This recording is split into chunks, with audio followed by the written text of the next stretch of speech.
Hey, what's up, everybody? It's episode 102 of the Audible Farm podcast, and this episode is brought to you by Couchtown Coffee.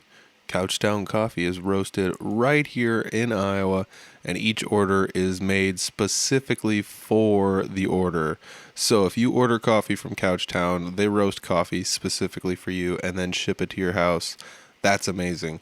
It's some of my favorite coffee. As a matter of fact, it's been one of the only coffees I've drank over the last year or so. And it's unbeatable in my opinion, and I think you guys will enjoy it if you drink coffee. So if there's any coffee drinkers listening, I invite you to go to couchtowncoffee.com and enter the code word Audible Farm. When you make an order, enter the word Audible Farm. It lets them know that we sent you guys there, and you guys can save 20%. Why? Because Couchtown Coffee is that awesome, and they support local music and this podcast and all the listeners. So thanks, everybody, and thanks, Couchtown. This episode is episode 102. 102 is with my buddy, Dan Blair. Dan and I played guitar together in high school, and he's been on the podcast one other time before. We've played a couple shows here within the last few years as, I guess we called ourselves the Stockyard one year, and another year didn't really have a name. We just kind of went out there and played some stuff. But we played at the Rockin' Picnic a couple times this year, which is coming up. We discuss all that in the podcast, as well as what has Dan been up to in the last 100 episodes. So this is episode 102 with Dan Blair. It's the Audible Farm Podcast with your host, Peter Stockdale.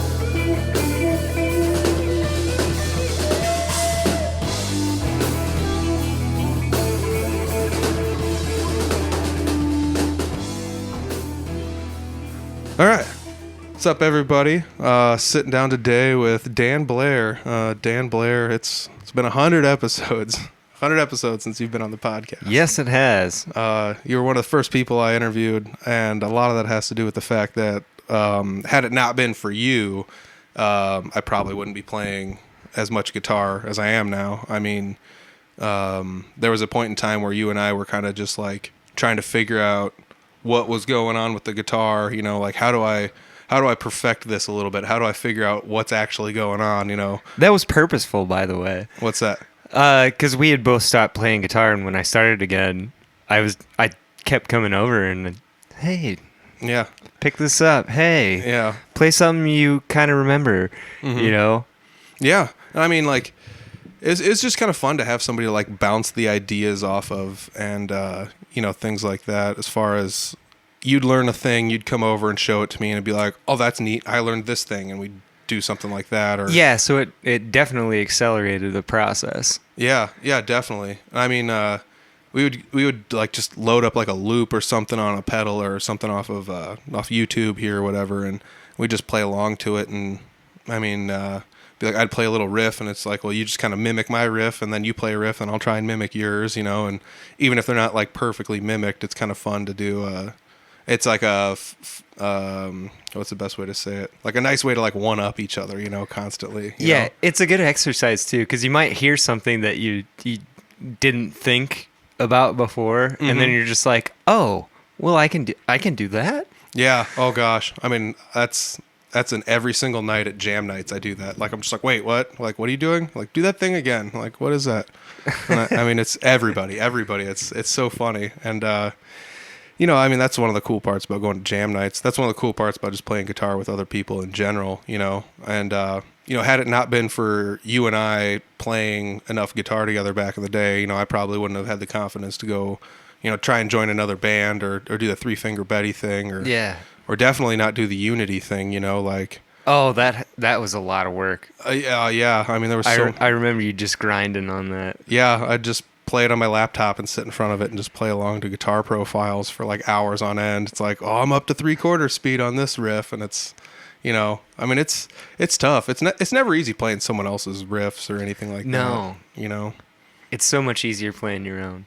Yeah. I mean, there's probably something to that too. Like I was discussing with somebody, I believe it was Jeremy Ober on his podcast a handful of episodes back, but it was like something to the effect of like, how much time do you actually spend like practicing, like learning a new technique or getting better at something instead of just kind of farting around? Yeah. You know? Yep. And embarrassingly enough, I can say that most of my time is spent like farting around. You know, like I don't do too much actual like let's learn something and get better at something, like, and that's unfortunate. But I think I'm kind of on the fence about that. Yeah? Actually, I think farting around is good. yeah, I mean, to an extent, for sure. To an extent, but definitely, you know, learning new techniques, learning new styles and stuff like that. Mm-hmm. It's super beneficial. Oh, yeah. Even if it's not something that you're going to use, like I played some gypsy jazz for a while. Yeah. Marvin was giving out lessons, Yeah. and you interviewed him. Yeah, Danny Rabin. Yeah, a while back, and I actually got a response from him on Facebook. Oh, nice. You know, I was just working on something, and it was like a little gypsy jazz diddly thing, and I took components of like 2 lessons or whatever that he had online, and I kind of smashed them together because they were kind of similar, you know. Yeah. And ended up with something kind of cool. Yeah. And he ended up responding about it. But I'm not going to play gypsy jazz all the time. No. But there was some things that I learned, especially because Danny is good about teaching music theory and stuff like that, stuff that we dabble in as well. And it's like, oh, well, I could take this and I can do it with just about anything, with like triads and, you know, like all these other things that I'd never really learned about before. But I can put them into just about anything. Yeah, I will have to say, it didn't come up too much in the Danny Rabin podcast, but like Danny from Marvin, which is like a gypsy jazz fusion. Fusion, that'd be the best way to call it. Yeah. It's definitely fusion, but it's just one of those, like, there's tons of notes, there's crazy stuff going on, there's saxophone, it's kind of gypsy-ish sounding, but it's jazzy, and it mixes a lot of goofy stuff kind together. of Eastern European, you know, you get a lot of that kind of old style in there. Yeah, and he's just smushing it all together and playing songs, but he's also been like the best as far as any guitarist I've ever seen online about just like, he'll just sit down for like an hour a day every day at the computer and be like, this is what I'm playing, ask me questions, or like... Yeah, just live Facebook chat sessions, and like he'll take questions and just kind of try and help people out, you know? Yeah, he used to have a YouTube channel that was pretty packed full of lessons, and believe it or not, like every lesson you can probably gain something from, which is not easy to say about YouTube lessons in general.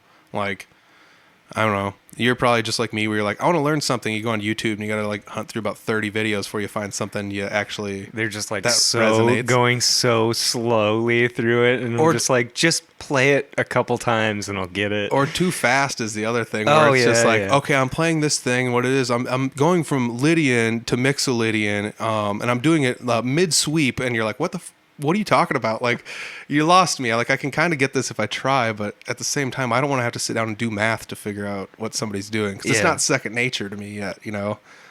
Some things are, you know, all major, minor, and things like that, but like, you start getting too deep into it, and it's like, I don't know what's going on, but Danny, like, yeah, I mean, Danny was also someone that you showed me. It was like you and Chad Blumker, like, were sharing videos of his, I remember back in the day. And I was like, oh man, what is this guy? Like, just shredding like crazy. And who is he? And, you know, come to find out he lives in Chicago, which is why he was always playing shows in the Iowa area. Yeah. And, I mean, he's been booking it, playing a lot of shows. Oh, lately. they go all over the place, man. Yeah. I mean, it's crazy. if you guys want to hear some crazy stuff about Danny Rabin, scroll back to that podcast. That's been a while back, actually. Now, I don't, maybe about 50 episodes ago. It's been a while. 6 months or so, Yeah, maybe. it's been a while. I mean, that's the crazy thing about this podcast is, like, it seems like, you know, just yesterday I was like, I want to start a podcast, and I don't know what I'm going to do, and I don't know who I'm going to have as guests or what we're going to talk about or whatever, you know, and you were like one of the first people I talked to, you know, and, you know, it's just kind of cool to be able to have people like you around, like I said, you know, somebody to bounce ideas off of, somebody to kind of like drive. And of course I'm going to say go for it, man. Yeah.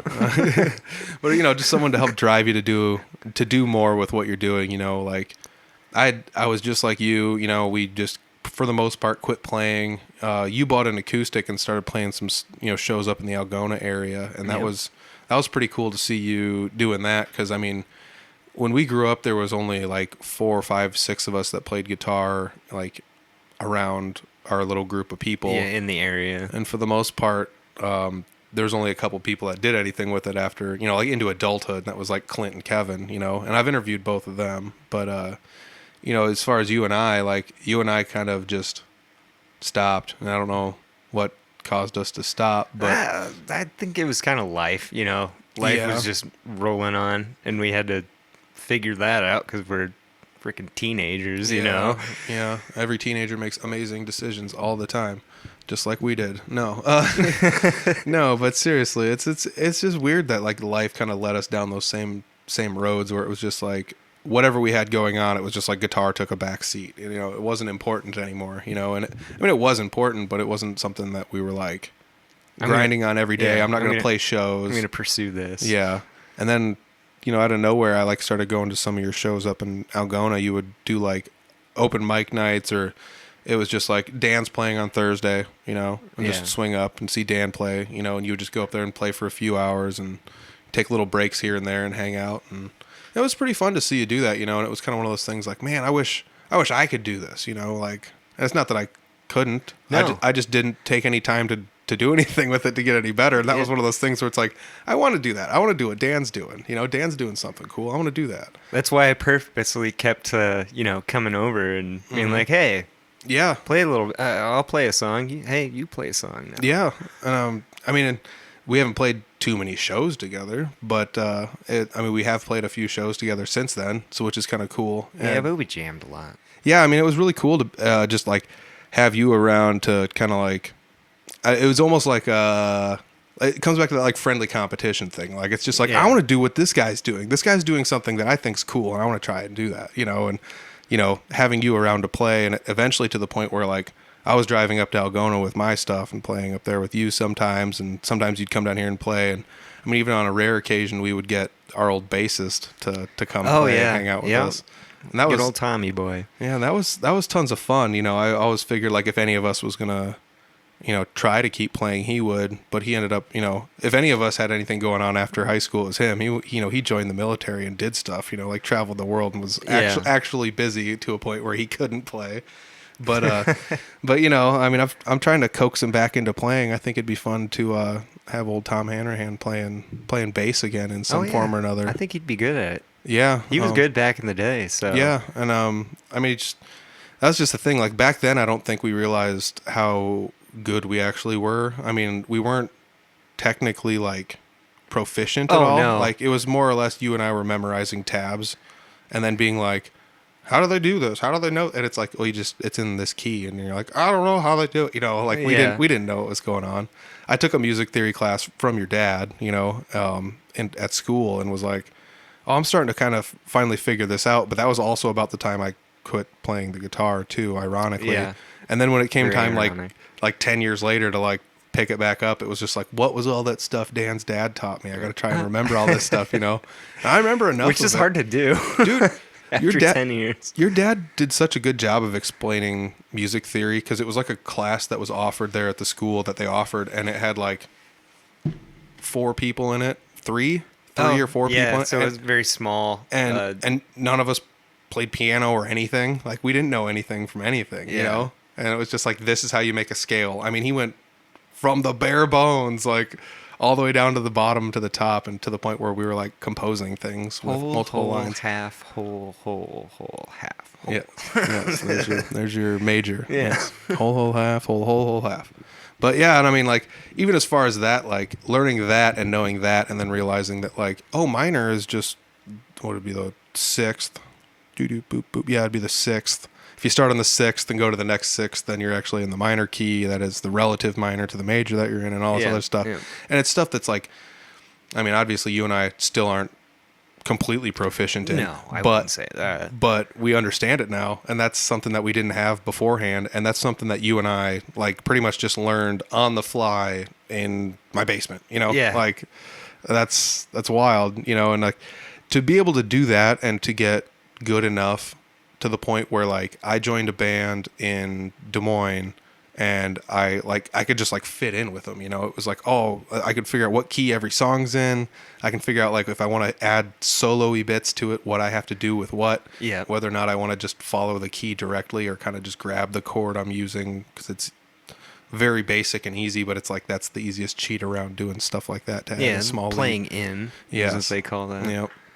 So like, I mean, I figured just barely enough how to do all that to go out and play that kind of stuff, and then going down there and playing with them, and they're like, we end every set with a jam, and it's like, oh God, like what key? And is now you're doing jam nights. Yeah, and it's like, what key is this in? And so you start to figure out what key they're in, and it's like, oh, we'll just keep it this key, and then just kind of fart around and do whatever you want, and then eventually, you know, before you know it, you start to get really good at jamming around with people that you don't normally jam with, and it's Yeah. like, I mean, we've shown jam nights, like I have jam night videos of us like ending our set with this like wild jam that's like goes from being like kind of funky to a little bit like dreamy and like fluid and ethereal and like Yeah. all the way back to, you know, being slightly ish heavy, you know, but like Gives kind of peaks and valleys to the yeah, and I to the mean, song. I'm honestly, I nabbed part of one of the jams that we did with Three Finger Betty, and that's the song that is the intro to Audible Farm. You know, it's the song that plays over the intro, and the outro nice. is actually I from didn't know that. Three Finger Betty jam. You know, so like that's where I got that from, was just, well, we'll just snag a little audio clip of this, and here we go. And it's so we like did a bunch of that, and I sent videos of that to people, I remember, and they were like, what is this nonsense? You know, like, I didn't know you guys were doing this, and like, can you make a whole set of this? And it's like, oh God, I don't know if we could do a whole set of just jams, but like, I mean, we've had jam night songs or end of set jams that have gone like 9 minutes, you know, and it's like, oh God, we got to end this. We just kept going. I'm sorry. Like, my bad, you know, but it's really crazy. I never once in a million years, like when you and I first started like hanging out down here in the basement playing guitar, would have imagined that like I could have gone to something like that, and they were like, all right, learn all these songs. And it's like, oh, the song's in this key. That means these would be the chords. And then you start to figure out all the songs, and they're like, and we're just doing a jam. And it's like, well, that's all me and my buddy have been doing in the basement the whole time. I should probably fit in here, you know? And then Yeah. it's weird getting comfortable with other people though. You know? Yeah, especially when it's all made up. Yeah, dude. You know, like the whole time I'm soloing and stuff, I'm looking out the corner of my eye at John, like, oh, he's on the lower strings, I'm gonna go to the higher strings, I'm gonna find a way up there, you know, and you gotta find a way to like walk your way up to the higher strings and get away from where he's at. And then if he starts to travel up to the higher strings, it's like, oh, I gotta go back down to the lower strings now. Yeah, what was he playing? Oh, these kind of chords. Yeah, and you try and mimic what he's doing just a little bit, you know. And I mean, that's kind of the fun part, is there's no real, like, we're both playing leads the whole time, but like we both also dabble in and out of making them sound Alternate. rhythmic, you know, as opposed to leady, you know. But I mean, playing with other people is definitely not always easy. I mean, you and I, as of late, have been going to a handful of jam nights in like Barnum, and Yeah, really fun times. yeah, I mean, it's tons of fun. But like one of the first jam nights that I took you there, I mean, you know well enough where it's like, oh, I'm playing these chords, and it's like you can just sit there and like map it out in your head and be like, that's this key, and then you can kind of fart your way through the key and be like, okay, I know what he's doing here. Yeah. But like you got like a baptism by fire, because like there was a guy up there that was playing Oh, he like a down-tuned guitar, yeah, and half step down. and then threw a capo on it. So it's like, wait a second, and then you gotta like, you're measuring it in your head, and you're like, this feels off, and it's like, oh, it's that half step down. You gotta go down a half step still. That's where you're Yeah. supposed to be, you know. And that's You got to measure up and then down a half step. Yep. That was Shave one off, you know. that was a tough step. Yeah, I mean, like stuff like that is like, you go to jam nights, you don't know what people are gonna do, you know. Like I said, some guy's gonna come up there and finger pick a bunch with a down-tuned guitar with a capo in D minor on the 4th fret. And you're like, wait, what's going on here? Like, you know, it's a lot of stuff to compute in your brain right away. You're like, okay, give me a second here, and you do boop. You know, you start to like put your hands on the thing. And you're like, oh, okay, this is where we're at. You know. Yeah. That's not always easy. I think that's one of the most intimidating parts about going to jam nights, and that's one reason why I sparsely participate when I go to them. You know, it's just like, let me up there, I'll play a few songs, and if I can skate away with my dignity, then I'm like, somebody else take this now, because I'm out, you know. And it's not that bad, but it's tough. It's not always easy to try to find the key whether or not you want to make the song like major or minor if it's not really that pronounced within the song. Yeah.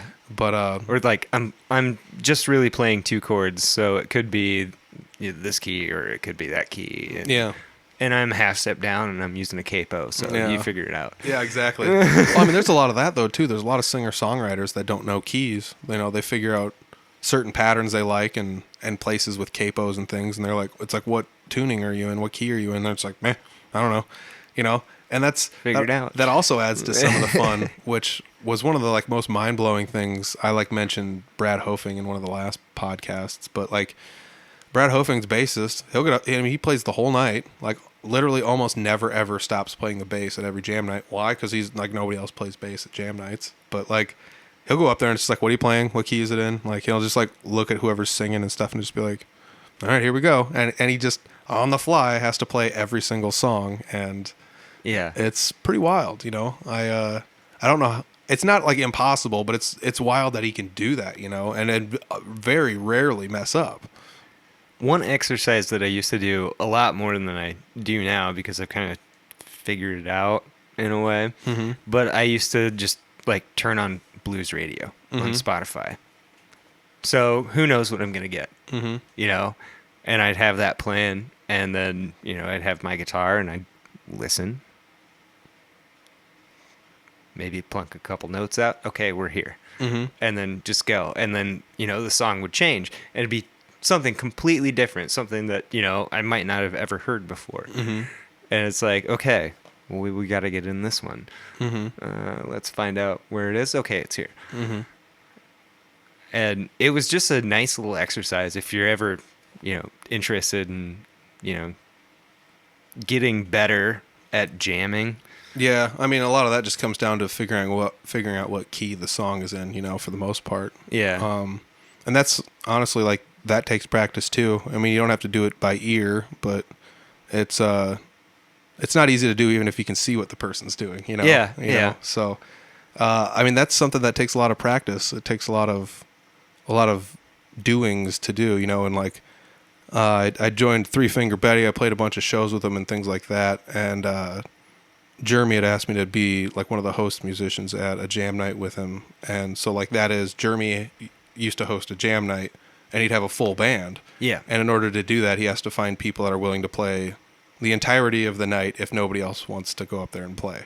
So that was my job. I mean, technically it was my job, but but that was my job at the show. So I was like, oh my gosh, I'm so like, what am I going to do? And he's just like, yeah, you'll figure it out. It's super easy, and Brad was there, and that was like one of the first times I ever played with Brad, and it was really fun to have him around. And he's just like, you're playing these, and you're starting actually on the fourth, which is why it looks weird. And it's just like, oh, yeah, okay, I get what you're saying, And he just leans over, and he's got a way of telling you how to like map the stuff out in your brain, and then you can just kind of go along and play, simple bar chords or things like that to follow along. And I don't know, like that was like my baptism by fire, was just like jumping in there. And Jeremy's like, what songs do you want to play? It's like, I want to play like these songs, and I gave him a handful, and I was just like, all right, I got to practice these and get good at them and make sure I can go up there and play them and stuff like that. And then I show up there and it's like, do you ever practice those songs, Jeremy? And he's just like, oh, I listened to them a couple times. And, but that's him. He's done jam nights so often that he can just figure out what key a song's in and mimic it well enough to the point where you might not even know he doesn't even know the song, like, it's like, oh, we're playing the Grange, and he's just ripping it up, and it's like, oh, yeah, okay, he knows how to play this song. Like, dang, and it's not like he hasn't ever played LaGrange before, but Which has a key change in it. yeah, and I mean, jam nights, I always try and avoid those goofy key changes if I can, because you don't want to throw everybody off too much. It's just like, well, it's in C now for a little bit, everybody. It's in C, and then everyone's just like, what? Just like, keep playing what you're playing. yeah, and I mean, I've run into that a few times playing songs like Stranglehold, where it's like, oh, this is one riff, except for that one part where it goes a little bit different, and then it's like, Yeah. nobody ever remembers to play that. Nobody remembers when it comes up, so I just skip it because it's easier to skip it. And Yeah, exactly. it still sounds almost as good. Artistic liberty is what that is. Yeah, definitely. You can do whatever you want with it, really. And that's probably like the best part about jam nights too, though, is you can kind of just go up there and play whatever song you want for the most part, and people will just be like, what chords you're playing? These, and then they're like, all right, we'll just play it in this key and give it a go and see how well it goes, And I mean, you and I haven't been to terribly many jam nights. I mean, I've gone to a handful more than you have, but it's not. Yeah. But it's not like I've been to like hundreds and you've been to 10. You know, like I've been to maybe a couple dozen. You know, and I've kind of figured out where I fit as far as like what to do and how to like hide if I need to. You know, like while I'm playing music. Yeah. Or even if I'm not playing music. Well, sometimes that's the best way to do it too. Like if it's a verse, just wait till there's a little opening and do a little Yeah, thing. just a tiny little thing at the end of the words, you know. Yeah. Yep. And yeah, I mean that's probably honestly like the best tactic to take. Just mimic their chords the best you can, and then you have all this room to do little tidbits around words. Yeah. But you and I were actually kind of talking about this beforehand, as far as like, and I'm using quotes for people not watching the video, but like, what is the etiquette, quote unquote, you know, of a jam night, you know? And so, you and I were like I said, you and I were discussing this beforehand, but there's something to jam nights where it's like I said, you kind of want to just like hide a little bit. Yeah. You almost want to be like not noticeable until it's your turn to be noticeable, which is kind of actually like pretty good advice, you know? I was talking to Scott Dahl about it when I was at one of my first jam nights, and I was telling him like, dude, I'm playing the jam night at Patty's. Ober invited me. I'm super nervous. What do I do? And he's just like, just stay out of the way until it's your turn, and then do whatever you do, you know? And it's like, I never really thought about it like that. And it almost sounds like, we were talking about this, it almost sounds like mean to tell someone that, but at the same rate, Yeah. like that's the best advice I've ever gotten as far as a jam night. Don't show off. Yeah, that's pretty much what it was. Don't show off until it's your turn to show off, and then show off a bunch. Yeah. You know, like, don't steal the spotlight the whole time, but when it's your turn to steal the spotlight, steal away, you know? And then you get to save a lot of your best riffs too. Bingo. That's something you and I were talking about. Like, sometimes at Barnum, I forget that it's like, don't turn the whole thing into a shred fest. Just do boring stuff. Not boring, but like, do stuff that folds in the background Little better. tiny tidbits. Yeah, and don't go too nuts with the whole song, because when they say, take it away, Dan, that's when you've got to be able to be like, oh, that's where we're going to do some cool bendy bits and a little bit of that. Little trills. And Yep. We'll go up to the higher strings and do some stuff up there or whatever, you know, and Yeah. that's where you want to throw some of that out. You don't want to be like, you don't want to be using your best stuff while they're singing, you know? Yeah, because then it's like, that doesn't fit in. Yeah, not only does it not fit in, it's like you already wasted that halfway through the song, and it was while the other guy was doing his cool stuff. So, like, Yeah, exactly. you know, it's not an easy thing to remember, but Especially in the moment. yeah. You, like, if you're up there and you, like, this stuff's happening right now, and, like, you have to think of all these things right now on the fly. You have to listen to what they're doing. You have to think about what you're going to do. You have to, listen to what you're doing and see if it's worth anything, and then maybe try and save it if you can. But, you're doing all these crazy things all in the moment. So why not just let somebody else have a moment, and then when it's your moment, Yeah, take it. that's when you should take your moment. And I think some of that comes back down to like you and I just spent a lot of time in basements jamming, and it's not that we don't interact with other musicians, but we're not as used to it as they are, as far as like, oh, and we play together, like usually it's just me and then like a backing track, or like you said, I'm just playing along to the radio. And it's like, I'm just shredding over whether they're singing or not. I don't care. It's like, I'll squash this Aerosmith song or whoever it is. Doesn't matter. John Lee Hooker or whatever. It's just like with backing tracks, most of the time it's just repetitive stuff all the time. And it's like, 10, 15 minutes long. So it's like, you could just shred for all that 10, 15 minutes. Yeah, just noodle around and just keep doing it. And then you go to a jam night. It's like, oh, they're singing words. I got a background noodle here, a little bit. And it's not always easy to find like the best way to play things. Some songs I like to try to like make like heavier than they probably should be when I go to jam nights, because that's where my like barometer of music lies a little bit. I'm a little bit heavier, if anything. Heavy. And so like I'll do some stuff like that. I'm not one to shy away from throwing on the drive channel, at a jam night instead of the clean channel. But it's kind of fun too, because you get to like mix it up and do things like that with people that, I'm just throwing out, for instance, like Clint Riedel at the Barnum Jams. That's where you and I have been going a lot. Yeah. And he is, for the most part, a singer-songwriter on his own. You know, he writes the stuff in his Acoustic house, and guitar. he's just like, I wrote this, and then whoever he plays with, that's how the song sounds. You know, and they change a little bit whether or not he's playing solo, or if it's just him and Brad, or if it's the whole Blue Ribbon Ramblers, or if he's at a jam night, or if there's a drummer, or if there's not a drummer, you know, or if there's a bassist. If he's kicking the little suitcase that he has himself. Yeah, or, the suitcase drum. That's a baller drum set he's got. It's just a little suitcase, but it works really good. But yeah, I mean, like, that's the crazy thing is, like, he also has that capability when he goes to these jam nights where he's like, I don't know what's going to happen. Like, it could get really out of hand. It could be ugly. It could be great. It could be something I never thought it was going to be, you know? And I mean, granted, the skeleton of the song is still there. He wrote it, but like, depends on what people add to it or who's playing, what kind of a drum beat gets thrown behind it or whatever. And, you know, that's something else. Like, we've had drummers coming and going up at the Barnum jam nights, you know, every few weeks it seems like there's a drummer, you know, 3 out of 4 weeks out of the month, you know, and it's pretty cool to have drummers actually there, anybody playing any sort of percussion. Yeah. I mean, it adds a lot. Yeah, like I said, even if it's me playing the cajon, and I'm not like, I can keep a beat, but I'm not like a drummer or percussionist of any sort, you know, and I'm using air quotes again, but. Me neither, but I enjoy playing the cajon. quote the air unquote, quotes quote again. unquote playing. But, you know, and that's the thing is, like, there's also this, like, thing I think you and I have that is, we feel like and it's not like we're not as good as these people, but it's just like, oh, that guy's really good. And then when I go up there, I'm not playing, not as good, but I'm not as proficient at this thing as he is, you know? Yeah. And it's not like you and I are embarrassed or whatever, but we both did throw up the air quotes when it's like, well, when I'm playing cajon, quote unquote, it's like, well, we're playing it just as much as anyone else, you know? You're playing it, not quote unquote playing it. You actually are playing it, you know?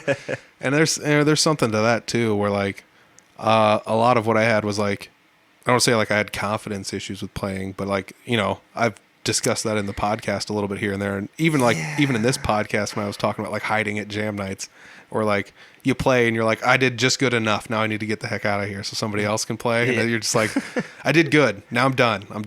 I'm quitting while I'm ahead.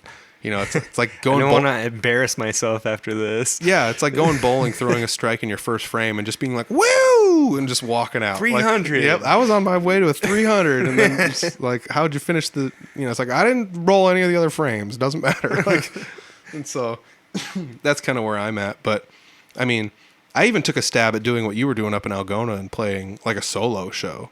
Yeah. And dear God, that's not easy either. No, like it's terribly hard, actually. Talking about hiding, there's nowhere to hide up there. Yeah. It's an acoustic guitar in your voice, and thank God you can sing a billion times better than I can, but like, geez, it's not easy. I mean, I give it up to any singer-songwriter, anybody who's even singing and playing an acoustic guitar at all. Or even trying. Yeah. I commend you for your efforts. It's not easy. It's really not easy at all, honestly. Yeah. Like, I mean, it's not the fact that like playing and singing at the same time is so difficult. It's impossible. It's just that a lot of times people are like me where it's like I can do it, I just can't sing very well is my most unfortunate thing. I can sing well enough to be passable, but it's like once you get the coordination down with what you're doing here and what you need to do with your voice, but then obviously there is that glass ceiling of like, here, how good of a singer are you? Bingo, yeah. And I mean, you have that benefit of having parents that were vocal instructors,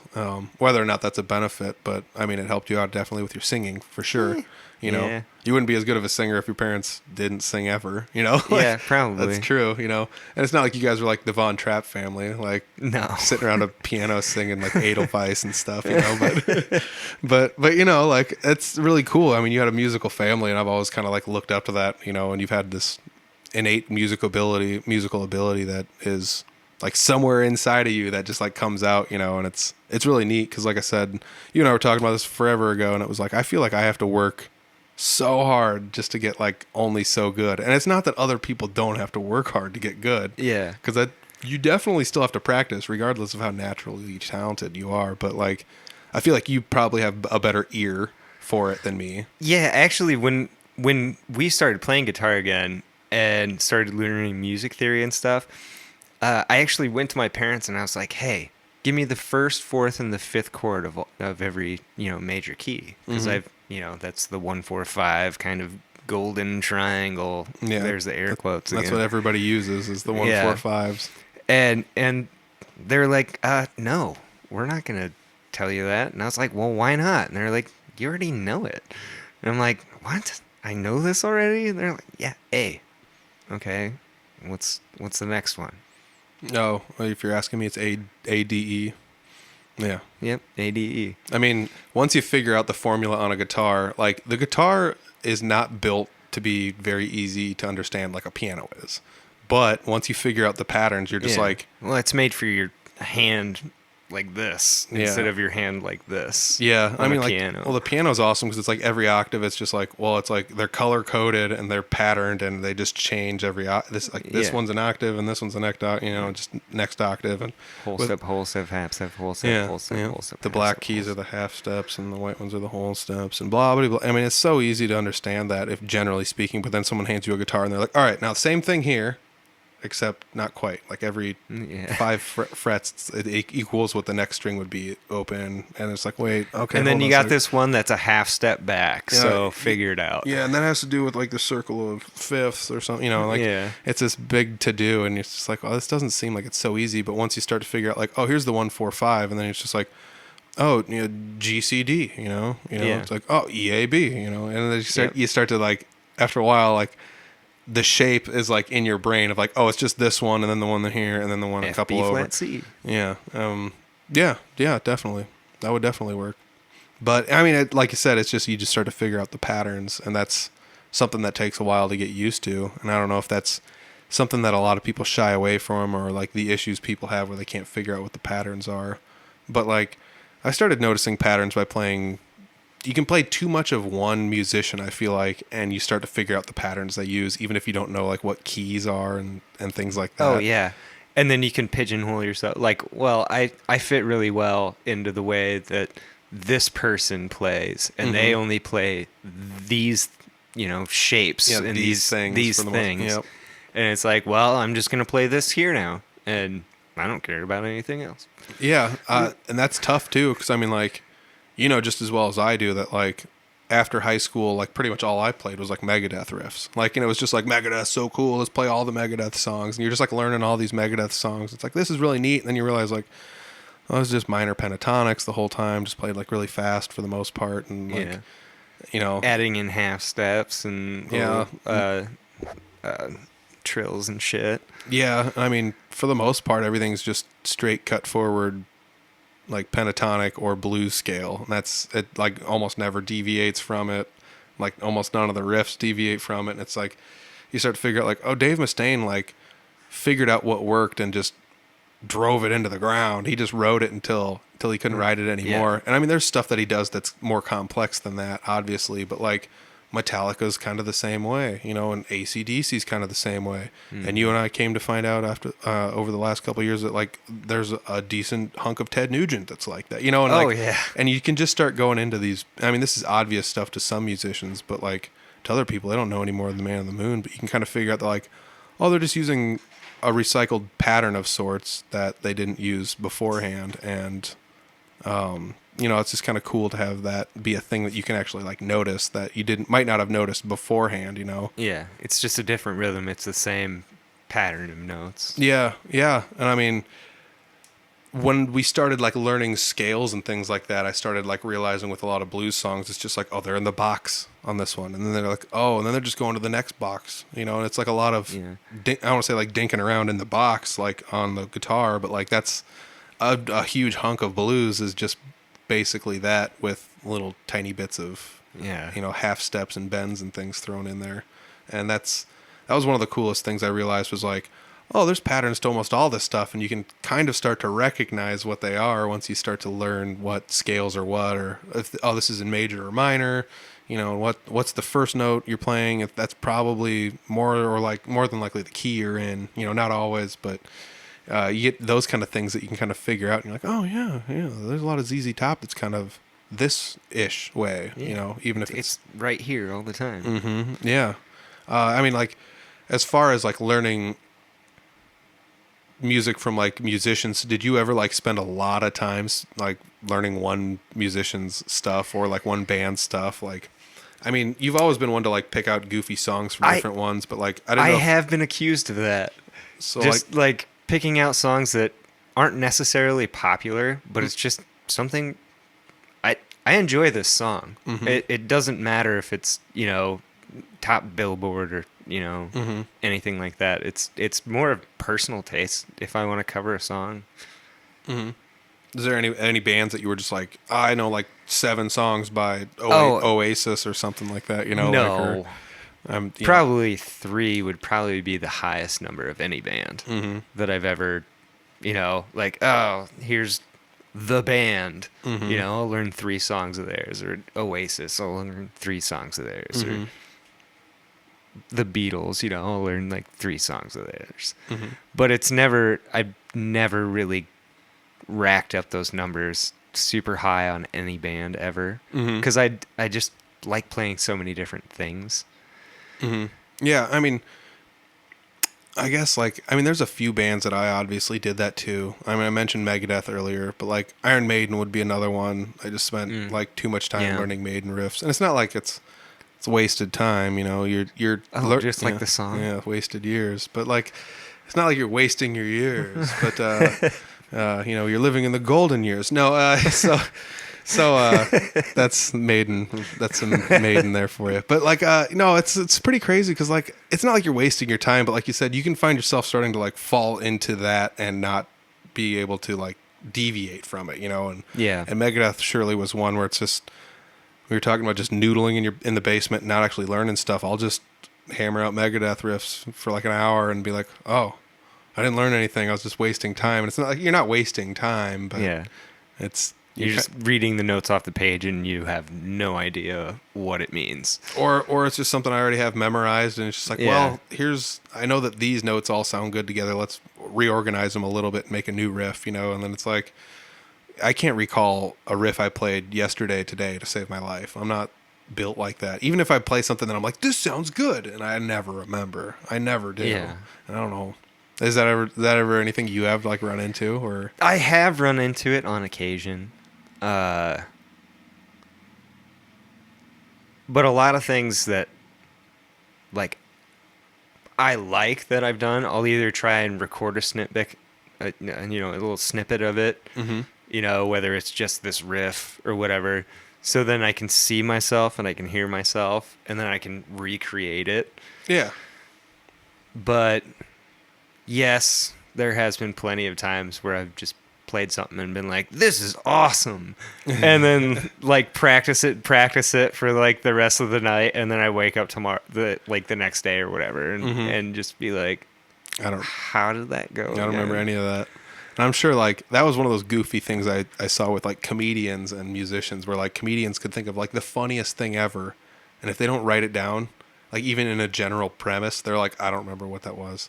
Like I can't remember it at all. And that's no different than like us when they're like, oh, I thought of this really cool riff last night. It's like, how's it go? And you just like, you're only making like Guitar Hero mistake noises. And you're like, wait a second. No. Plink. Yeah. No, wait, hold on. And you're like just moving down some frets and you're like, wait. No, I don't remember. That rhythm's not right. It was way better. Yeah. It's like, I don't remember how to play this. I don't remember. But I mean, you can see here on the computer that I've got a couple like projects that I made for like, as far as trying to record things and copy down riffs and stuff. And even then I abandoned a lot of those because it's just like eventually. Have you ever had one of those where you record something and you think it's like just the best and then you go back to it like the next day and you listen to it and you're like, what the fuck? Yeah, I hate that feeling though too, and unfortunately that's the feeling I have is like the farther out I get from most anything I do, the less impressed I am by it. And it's like I said, it's unfortunate, but like I could write a whole song and it could be decent, and like in a week I'd just be like, this is garbage and I'm never playing it again. Yeah. You know, like, and I hate to say it, but that's just how my brain for some reason functions with a lot of stuff that I create out of thin air. And like you said, like so many of those riffs that are on there, some of them are probably good, but to me they just seem like trivial or you've heard them too many mundane, times, or and now you're like, I've overanalyzed this. It sounds too simple, or it sounds too much like something else somebody else would have written, and then I'm just kind of like, man, like, you know, this. it sounds like I'm just copying this guy, or it sounds like you just wrote a riff that sounds like Megadeth stuff, and it's like, oh, yeah, it does. Well, poop, you know. And then you're just like, well, this is garbage. I spent a lot of time on this. I wanted to make it like really good and stuff, you know, and ends up being only, I don't know. Like I said, it probably is good. I haven't listened to those tracks in a while. Yeah. But that's also the unfortunate thing is like working on music takes a lot more dedication than I initially ever thought it did. You know, I thought that people were just like, I wrote a song. It's like, how'd you write a song? It's like, it just came out, you know, and it's like some songs you have to work at and work at and work at and work at. Oh, yeah. And then maybe walk away from for a while and then come back to them. And maybe that's what I need to do is just walk away and come back in a year and be like, dude, this was actually pretty good, you know? And then you're doing the same thing. Like, how did that go again? Yeah. Oh man, how did I play that, you know? And I mean, that was one of the funnest things, though, was starting to like record yourself and watch yourself play, so you could figure out like, you know, what you needed to improve on or things like that. You and I, when we were younger, we played a show that was like some like class reunion for a class, and there was like the Lazy River Band was like the headliner. Oh yeah. And then Steve Curry was the feature. He was in between us, and then we were like the openers, and that was actually pretty cool because Jody ended up recording that. Jody was a guy that we had. I've listened to that, not recently, but Yeah. yeah. Like we had spent some time hanging out with a guy that was really good at guitar and recording things and all this other stuff. And He was recording for those other guys. yeah, and he was doing the reunion. And he was just like, I'll do a super quick recording of your guys' stuff and, you know, file down the rough edges and mix it up a little quick mix and master, and away you go. And like within 2 days we had this CD, quote unquote, or whatever, of us doing a show, and that was really cool. It was really cool to be able to like sit back and look at that, you know, too, and see how much dedication we had, and actually, honestly, how like for the most part good we sounded for just being a bunch of kids. You know? Yeah. Like yeah. I mean, the crazy part about that was like I think about things like that, and it's like, man, I was playing that show, and that felt pretty cool. You know, like we played that show, we played like the Livermore Pool for a show. Yeah. Bode. Or no, it was Bradgate. Bradgate, the year after the tornado they had there. Yeah. And you know, things like that. You know, we played all these cool kind of shows, and then I never thought like, oh, I'll never get to play cool shows like that again. And then, you know, joining the punk band, you're playing shows in Des Moines. And all of a sudden, you know, it's you're like, just back in it again. Yeah, going down and playing shows in Des Moines and things like that. And like my third, fourth, fifth show, something like that, was like at the Valor Ballroom, and it's like, oh my god, like I can't believe I'm playing at the Valor Ballroom. Like this is so wild. And we had to fill up 2 hours, and it's like I've had like 10 practices, Which and we got to do like 2 hours of music. It's a long time. Yeah, I mean, how many punk songs fit in 2 hours? Like, talking like 182. Like I don't know. Like every punk song is like 2 minutes long. You know, you just keep stacking them in there deep. You know, but it was really cool. We pulled it off. It sounded pretty good. I saw some memories from it not terribly long ago, and it was kind of neat to see some pictures of that and stuff. Unfortunately, I mean, that show wasn't that big. It wasn't tons of people there, but it was still really cool to be able to do that. You know, and I've played shows with, you know, some bigger bands and things like that, and played like, you know, I've played in the Chicago area and Kansas City area and Minneapolis area, and I've played around and stuff. But like, honestly, one of the coolest shows I think I've ever played in my adult life has honestly been right down at the Rockin' Picnic. Yeah. You know, like, and that was something that was cool because the people who booked it asked if like the punk band I was in wanted to play, and we decided that it would be, since it's a family environment. Yes. Not that Three Finger Betty doesn't play all ages shows, but disclaimer, you know, there's profanity, and I didn't want to put anyone there in hot water. You know, like I didn't want to. Yeah, exactly. I'm not really one to worry too much about offending people, but it's not my show, and if I'm invited, I'm not going to be like, yeah, let's go, and then under the guise that we're not going to swear, you know? Yeah. So and not with any guarantee, anyways. Yeah, you know, and so that was like, well, the punk band I'm in might not fit this like small town family event, but I could probably throw something together, and that was when you and I used like a little looper pedal and threw drum machine, threw together a show real quick, like, and that was really cool. You know, that was something that we, for the most part, within, I mean, we only got like, 2-3 weeks notice, absolute tops. Yeah. You know, and it was like, you guys want to play a show? And it's like, yeah, we can play like a half an hour or so, you know? So we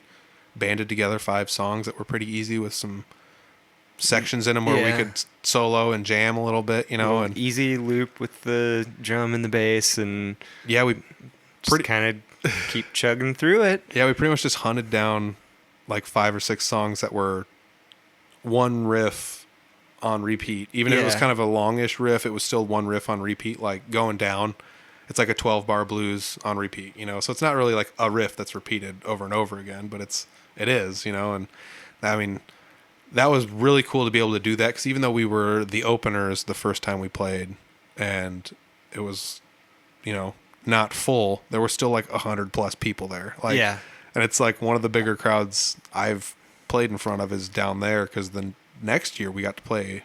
I think there was even more people the next year. Yeah, they invited us back the next year, and somebody had spun the idea of like, do you think you could get a band? Like, if you can get a full band, it would be better. We'll put you in the next slot, so we'll get somebody else to come before you. Mm-hmm. So we had I had a Little difficult later- time trying to later find spot. people that would play. So like initially we were going to go in it as a 2-piece again, Mhm. you know, and then Which would have been doable.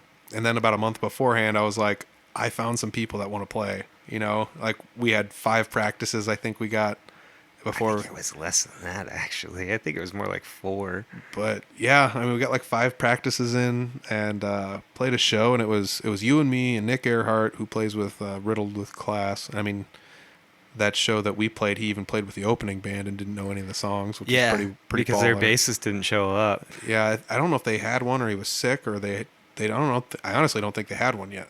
Like, because I think that was Dawn. I think they had one lined up. That was but like, then they like backed out or something. it was Dawn Patrol, and they had like a guitarist, a drummer, and a singer, and the guitarist and singer like played a lot together, but like the drummer, I think, had like just Oh, bought a drum set and yeah. learned how to drum like within weeks. Yeah, Like, within around the same amount of time that we had. yeah, and it was like you had like less than a month to learn how to play the drums, and he's like, "Yep," and he did it, and they did great, you know. And they came back another year, I think. Maybe The not following year. Yeah, maybe not the following year, but the year after that. So like we played with those guys, and that was really cool. Nick, and then Jeff Blumel was the drummer for us, and he plays with Chris Carr Band. And I didn't realize, like, it didn't hit me until after the fact, like well after the fact. That was like, why doesn't Jeff ever play drums at jam nights? He was left-handed. So he's got a left-handed drum set, so he can't ever go to jam nights and play drums, which is like, it's gotta hurt, you know? Like, Yeah. and so that's like one of the unfortunate things about him being lefty. But it was really cool to have him up there. I've always enjoyed Jeff's company. He's such a goofball, you know. And Yeah. Really nice guy. yeah, I mean that was kind of cool to give us the ability to like stretch out and play with some other people as well. You know, like, Yeah. I never thought in a million years if somebody was just like, hey, you want to play a show with Jeff Blumel? And it's like, am I good enough to play with Jeff Blumel? You know, like, Well, it gives him a chance to get out of his comfort zone too, because like, you know, he's a drummer. He Mhm. obviously knows how to play the drum set, you know, but he doesn't play the drum set most of the time in the Chris Carr Band. Yeah, he's mostly doing backup drum stuff and backup vocal stuff. Mhm. So it definitely, I think, gave him a little time to shine. yeah, oh, you know, definitely, himself. yeah, Because he's an accomplished musician. oh, for sure, for sure. I mean, he does musicals and the whole 9 yards. But like, and that was the one thing I got you and him in the band, and neither one of you guys were like slated to sing a song, and that was like the funniest thing, because the sound guy was just like, he puts a mic back by Jeff Blumel, and Blumel's like, I don't need a mic. And he's like, you're not singing? And he's just like, nope. And the guy like looks at me like, what are you doing? You know, like, I'm like, I don't know. But, you know, that's like one of those fun things where you live and learn. And next time we play a show together, if we end up playing another show together, I'm putting a mic in his face. I'm like, you sing a song, dude, you know? Yeah. I'm going to make you sing another song. I mean, you ended up singing a song anyways. But Yeah, we did an encore. yeah, which is weird because it was like an encore that like a song that you and I knew, and like Nobody else did. no, and it was just like, you know, Nick, these are the chords, like just go for it, you know, and we did it. I and- mean, it was simple enough. The Yeah. 3-chord song. yeah, I mean, it's honestly it was pretty simple, but like that was like what we did though, is just sat down and tracked down like the simplest songs we could find to not complicate things, but also try to make them like, as dumb as it sounds, I always like try and throw like a curveball in there. Like, we're gonna play like a chicken pickin' ZZ Top rap cover, you know, Yeah. like, and it's like, what? Like, and so we played "Gots to Get Paid" by ZZ Top, which Yep. was definitely not as easy of a song as it could have been. But the coolest part about that was the headliners for that show, like pulled me aside when I was hauling my stuff off, and they were like, "Dude, you're playing new ZZ Top songs. That was so cool." And it's like, yeah, I never thought I didn't think anybody would care about this song, honestly. Like, but that's the cool thing, you know. And we ended up playing a Nugent song that was lesser popular, you know. We played Stormtroopin', you know, and that was another song that's like it's not very intuitive to jamming, so it's not super repetitive, but there was just enough open area in there. And you know, it was tons of fun to have you around too, though, because like when we were growing up playing guitar, it was just like, I gotta learn the leads for this, I gotta learn the leads for that. Now it's just like, Debo, you got this. Like, Debo, solo it up. Like, I don't want to do any work, Debo, you do it, you know. And I can lean on you for that, you know, when we're playing stuff like Ted Nugent songs. And it's like, pulled it off, you know. Not only just pulled it off, you know, spectacularly well. I'm not only happy I didn't play, I'm glad Debo played it, but like Debo played it very well, which also makes me very happy. Yeah. And that was a hell of a show with the four of us at the Rockin' Picnic, you know. That was a great time. Yeah, I mean, I've almost never played like a tighter set with, you know, less amount of time to prepare for it or anything. It was really, really cool. And I mean, with people that you don't normally play with. Well, besides myself. Yeah. I mean, that's one of the things it really kind of makes you think about how it's not easy to do. Like you said, getting out of your comfort zone, it's a good thing, and everybody knows that. We all know that, but like, yeah, sweating bullets, you know. And it's like even going to practice, it's just like, man, I'm sweating bullets because like I'm not like the leader of the band, but it's like I got asked to do this thing and I formed the band, so like I'm kind of in charge of how all this goes down, you know. And if this is a train wreck, it's my fault, you know. And I just kept thinking that I'm just like sweating bullets. And I remember playing that show, I was wearing like a gray shirt and it was just like wet all down the sides and front, like, oh great, you know. And it was hot out that day too. It was very hot. There was actually some videos of us, you know, and somebody took videos of us and I put it on the Facebook page. But you know, it was really cool to hear people take to the songs that we played and really enjoyed them.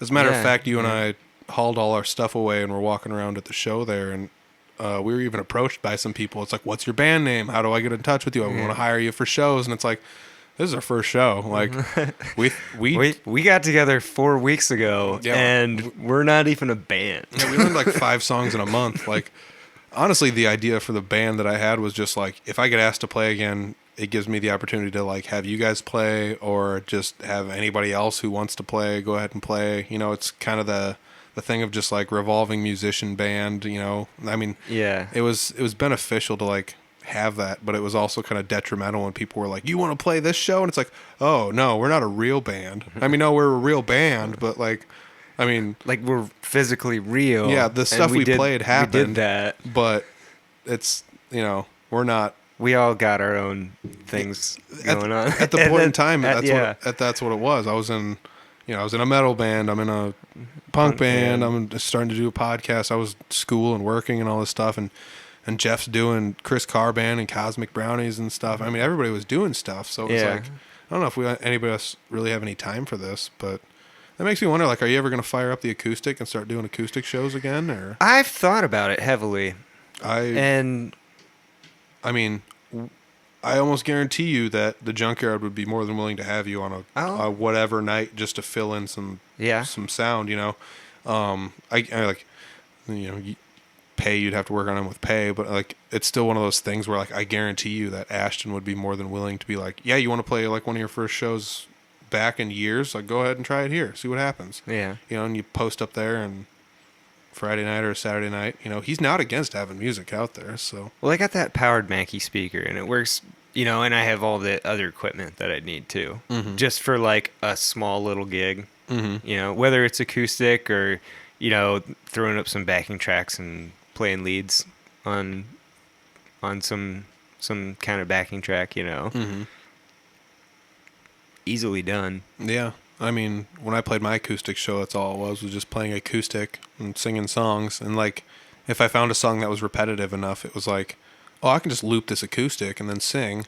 And I don't even have to play the acoustic now. And I can just grab the electric and hit the button and change the channel. And now I can solo some stuff on the electric here. And you know, it gave me a little bit of flexibility. You know, that's also not outside your realm of capabilities either. You know, it's fun to dink around with that stuff.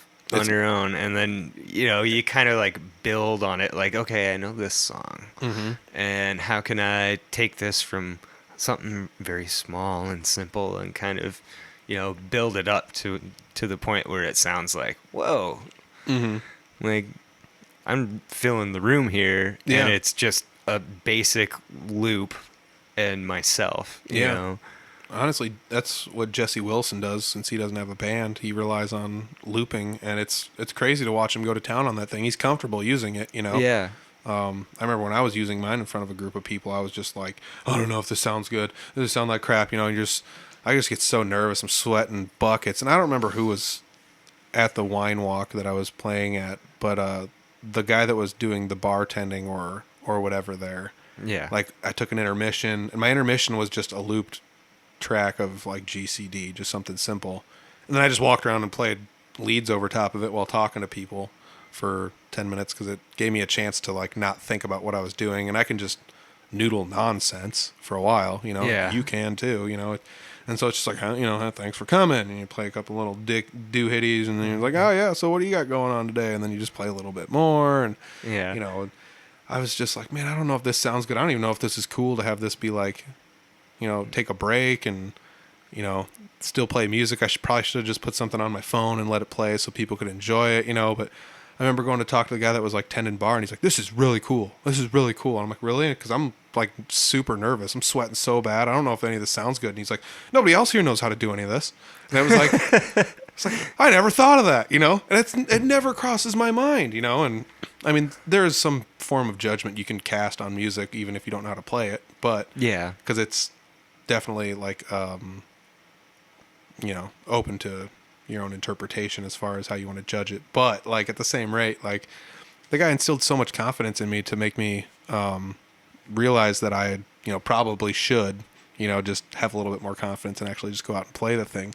And yeah. And so like that was definitely a pretty cool thing to have that. Have you ever like run into any of that while you were playing guitar? Like have that one person that like Oh, definitely. gave you just enough of a confidence boost where you're like, wow, I did good, I think I was opening up for another Lost Year, and I can't remember. So another Lost Year is from, I think, Virginia or Okay. something like that, and they had another band and this was like a national tour, and this other band was like from South Carolina, and I can't remember the name. I wish I could, but I went and I did my set, and it's very strange to see people that are like out on the road and like traveling musicians like walk up to the stage and like just stand a few feet away and just kind of post up and listen to you play. That's freaking mind-blowing in itself. Yeah, I mean, But then after I finished my set, this other band came on, and then when the headliners came on, the lead singer from this band that was headlining for the opening act, or the main act, comes up to me and he goes, "Hey, you want to come to my van with me?" And I was like, what? what do you want? Creepy guy? And he was like, "Oh no, there's some beer. I just want to talk to you about your show." And so I was like, okay. So I went out there with him. We're hanging out in his van, and he was like, "Oh, dude, whatever it is, you got it, man. Just keep doing it." And Oh, that's cool. so that coming from somebody who's an actual musician that's doing more than I am, or more than I even was at the time, there's very, very big boost of confidence right there. Yeah. I mean, that's so cool when other musicians enjoy what you're doing. Even as far as like, say like you're the opener and one of the headliners peeks their head out to watch you play a couple songs, or like even just a fellow musician showing up to watch you play. Like, Yeah. that, Or just a nice job. dude, Like, there's so means much. so much. It does. It's so weird because even like just your peers doing it. Like I remember once going to a show I played a show in Des Moines, and Levi Drew from Riddled with Class like just popped in and sat in the back and I was like, oh my God, I know this guy. It's like, what are you doing here? And he was down there with his family. They like went to the zoo and everyone went to sleep. And he was on his phone looking like on at stuff. Facebook. And he was like, oh, Peter's playing like 5 minutes across town. And he just like got in his car and drove over and watched me for about an hour and took off. And I was like, are you serious? Like, it's like the nicest thing ever, you know? And it just means so much to. And when it's unexpected like that, yeah, too, it just comes out of nowhere. Yeah, I mean, going to a show and seeing other punk bands that aren't on the bill showing up at your show just to watch you because they like it, and it's like that means so much, you know? Yeah. And I don't know, I feel like there's a lot of support that goes on like that. I mean, I went and saw Clint Riedel recently, and Igor from Fort Dodge, Igor Alexandrovich. I did a podcast with him, but like. He walked in and it's just like, cool, I know this guy. This guy plays music. He knows how to sweep pick and shred and do crazy stuff. And he sat next to me and we watched Clint Riedel play, you know, and it's kind of neat to have that, you know, ability to do that, you know, to watch your buddies do what they do and actually enjoy it too, you know? Yeah. You know, it's definitely something that's not, I was always nervous about that going to shows, like indie shows, because you just hear so many rumors about like this band sucks and that band sucks. And then you start to watch them all and you're like, these guys are all pretty cool because they can play stuff I can't play. You know, and that's what it always comes down to for me is like a measuring stick is like, they're doing stuff I don't know how to do. I didn't think of any of that. That's neat. You know, like even if it's not my favorite music, it's cool, you know? And yeah. Or like you can definitely know when a band sounds tight or they've practiced enough or. Oh, definitely. You know. Regardless of whether or not you like the music, you're like, man, these guys are just snapping it in there. The solos are clean, and every part is just boom, right to the next. And yeah, it's pretty neat when you have that. Polished. Yeah. I pulled up a flyer for the Rockin' Picnic over there on the computer. I figured that'd be something good for us to mention on our way out the door since we got about an hour. Away. Yeah, dude. It's only a couple of weeks away. As of the posting of this, it will be just, let's see here. I'm trying to do math in my head. Just over 2 weeks away. So it'll be just over 2 weeks away. We're looking at the flyer here. You guys can check it out. This is, you know, let's call this the unofficial promotion of the Rockin' Picnic because, you know, you and I, that's where we played our shows at, you know, was the Rockin' Picnic. Yeah. And that's where we started up again. They treated us better than nice every time we were there.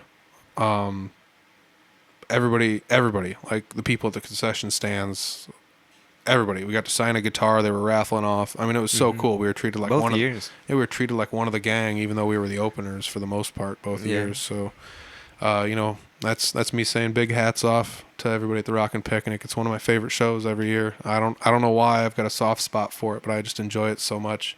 And you know, last year I didn't perform, but I did a podcast there. And that was pretty cool. I'd love to set up a booth and podcast while the event's going on, but... Oh, that would be kind of fun. Get like a revolving door, like have a little sign-up sheet or something. The downside is there's no downtime at the show.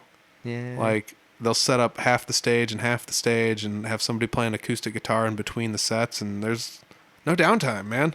The whole time somebody's playing music, so... And I get it. People are like, well, just do it while the music's playing. It's like, yeah, well, I don't think you understand how these recordings work, and it's not going to work out as well as I hope. I tried. Yeah. It's just too much music in the background muffling everything else, unfortunately. So, yeah. You'd have to get away from it. Yeah, and that's the thing is, who's going to be down at Sheldon Park rocking out to the Rockin' Picnic and going to be like, let's go to Upper Sheldon, sneak away from everyone and not enjoy the music. Let's go sit in this guy's car. So you can talk to me. Like, no, it sounds boring, you know. But, yeah, I'm super stoked for the Rockin' Picnic this year. It's looking at the poster right here. Anybody on video, you can see it's obviously on the screen. But Screaming Artichokes, People Like You, MGCC, and Wild Ambition are going to be the openers for Villains Dance. Villains Dance is going to be the headliner this year. That is Sunday night, September 6th. Otherwise, the night before, there's always a show that goes on there too. And it's usually when they do like they used to do like a crab boil and things like that. I'm not sure they're doing it this year. I can't guarantee it. I can't deny it either. So if you need more information on that, check out the Rockin' Picnic on Facebook. I'm not putting any links to it this week. I mean, you can scroll back and figure it out. But yeah, Brutal Republic's playing the Saturday night beforehand. That's going to be off the hook. I love me some Brutal Republic. Oh, yeah. So fun, dude. I think the show usually starts around 1. That's the flyer. Show starts at 1. 1 starts PM. at 1. I know it's stacked this year. They got a lot of bands in there. I know there's a couple newer bands that are firing up for this year. And I'm stoked to see. It's good to see the Screaming Artichokes up on the board. Yes, definitely. That was something that I didn't know if it was ever going to happen or if it wasn't. And I'm excited to see that go down because it's a bunch of our peers. You know, it's people we've either went to school with or hung out with or have played music with or people that are Associated. Yeah, so it's going to be really cool. I'm stoked to see them. Otherwise, MGCC, I've talked to a couple of the guys in that band. I'm pretty stoked to see them live too. I've only seen live snippets. And then we were going to attempt to book a show with them and Three Finger Betty down in Des Moines, actually, and COVID. Yeah. So, but I did see that MGCC is going to be playing a show in Des Moines with Whiskey Shakes, I believe. Ooh. So that should be a pretty good show, too. So, hey, Debo. Yes, sir. Huge hats off for joining me on the podcast today. Oh, thanks for having me back. 100 episodes later. Yeah. I thought it'd be kind of fun to bring you back in 100 episodes later and see what you got going on, and we got to get you playing some shows sometime. I feel like you would fit in nicely with a lot of these other guys we've been jamming with lately, And, oh, yeah. Just throw your name in the hat and play shows here and there. And you've definitely got the chops for it. You got the ear for it, and you can sing. I've got 2 out of 3. 2 out of 3 ain't bad, but you've got 3 out of 3. So it'd be kind of hat trick. Yes, hat trick. You've got the hat trick of music. So yeah, dude, I really appreciate you sitting down with me. This is my turn to encourage you to go out there and do the music thing. So if anybody wants to hit up Dan about maybe playing a show or booking a show or something like that, I'll do my best to drop some of your information on the internet. I'll at least tag you in the picture and stuff. But cool. But yeah, hit up old Danny Boy for some tunes. You can sing and play with the best of them. So that's something I'd like to see. I mean, even if I'm not involved in it in any way, shape, or form, it'd be cool to go sit and watch you play some music. Yeah. Because then I don't have to do any work. I can just enjoy it. Yeah, that's the best part. Secretly, it is the best part. Like, I like giving people crap at jam nights. Like, look at you guys out here giving this away. Free labor. Like, go to jam nights in Barnum, and it's like, well, technically, this is Clint's jam night, and he should play the whole night. So if nobody goes up there and gives away free labor, it's just Clint playing. No, I'm just giving everybody crap. Oh, man. All right, yeah, well, we should probably scoot out of here. I got to edit out a little bit of this podcast, but it shouldn't be too bad. There was just the interruption of somebody walking through the video shot, so that'll be kind of fun. But, hey, dude, thanks for joining me on the podcast. Thanks, really man. Appreciate it. We'll have to go to a jam night some night. Barnum Jams. Barnum Jams, Tuesday nights. We'll be there. At 6 or 7? 7-ish. They've been outside the last couple of weeks because it's been nice. I can't guarantee that's going to be that way forever, because it's getting chilly some nights. So, hey, Barnum Jams, if you guys want to see what Debo's all about, head to a Barnum Jam. Maybe he'll grab an acoustic and play a song there sometime. All right, cool. Well, thanks, Dan. Thank you. All right, sweet. Oh, baby. That's Dan Blair, my buddy. We played a lot of guitar together back in the day, and we've been playing a little bit more here. Not so much lately, but, we're trying our best to keep our chops up, and you can find us at the Barnum Jams. Dan's kind of, taking to going there and jamming out a little bit. It's kind of nice to have him out and about jamming again. I hope he picks up the acoustic guitar and maybe jumps in the fray a little bit and plays some shows doing that. That'd be pretty awesome. So, big shout out, Dan.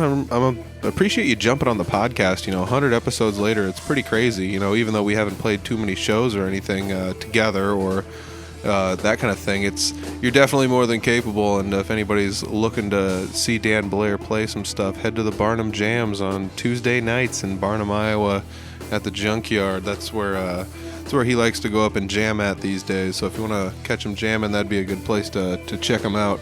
Speaking of checking things out, check out the Rockin' Picnic coming up. Me and Dan are not playing this year. However, they've got an awesome lineup. We talked about it in the show.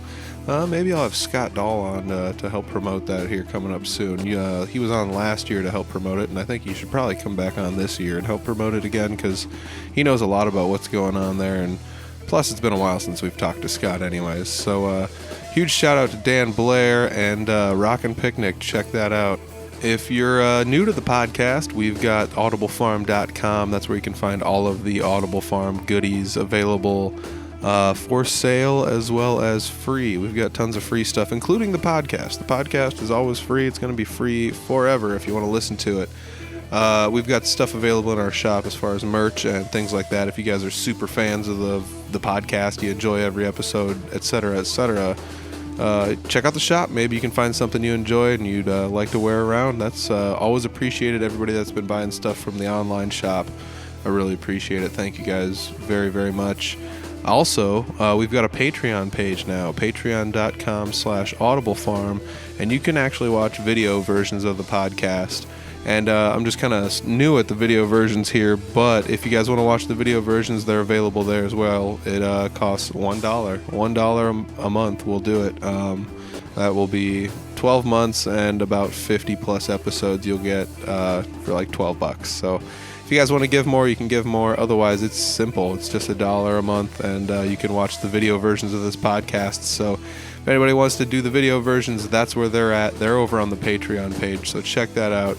Otherwise, thank you guys very much for listening every single week. We've eclipsed 100 episodes. As a matter of fact, there was 100 episodes in between the last 2 times I talked to Dan Blair. So I talked to him on episode 2, and then I talked to him on episode 102. So it was really cool. He's been here since the beginning. He was one of the first people I sat down and talked to. You know, I was cutting my interviewing teeth with him, and it's really cool to have him around and bounce ideas off of him and play guitar with him and just kind of see what he's got going on, what he thinks, you know, and you know, I've always spun ideas off of him here and there, and you know, at one point in time we were fixing a guitar and I was like, yeah, you can do this, here you go, you take the soldering iron, and he soldered up his own stuff and whammo, it worked. And it's like, yeah, man, you're just as capable as anybody of doing this stuff, and I love having him around. He's such a fun guy. So hopefully we get to see him out playing some shows. So he doesn't do much for social media anymore. Otherwise, I would say hit him up on social media and let him know you want to see him at a jam or something. But you know, Barnum Jams, it's the place to be. That's where I'm at just about every Tuesday, unless they get canceled or postponed or something for any reason. But they go strong every Tuesday, it seems like. So check those out if you guys are into jamming. Barnum Jams. That's the place to be. And yeah, until next time, we'll check you guys later. Peace.